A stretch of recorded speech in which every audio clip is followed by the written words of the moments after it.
কি হয়েছে, তুমি টেনশনে আছো কোনো কিছু? আমি চলে যাবো? মাইক খাবা উপরে সব ফাজিল। হ্যালো কি করো? হ্যালো, কি করো?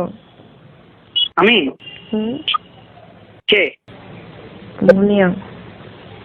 ও মুনিয়া, নাম্বারটা দিন। আমি নেটে নাই কেন? নেটে কল দিচ্ছি। নেটে আমি হোয়াটসঅ্যাপ ডিলিট করে বলছি কালকে পর থেকে। আল্লাহ, কেন? না না, হোয়াটসঅ্যাপ চালাবো না। আমি ওই যে অফিসে একটু মিটিং আছি। আচ্ছা ঠিক আছে, তুমি হোয়াটসঅ্যাপ কেন করলা? আচ্ছা তুমি পারলে আইসো। হ্যাঁ, অফিসে বাই। কেন আসবে এখন আজ এরা? আচ্ছা অফিসে আইসো স্টাডির জন্য, বাই। হ্যাঁ হ্যালো, আমি এই যে মার সাথে কথা বলি। হ্যাঁ একটা বেরোবো, ফেরি করবো, ফেরি একটা দিয়ে বেরোবো। আমি তোমাকে আমার বাসার অ্যাড্রেস দিয়ে দিই, আমি বাসায় চলে যাচ্ছি। হ্যাঁ, তোমার ঠিকানাটা জানে কি?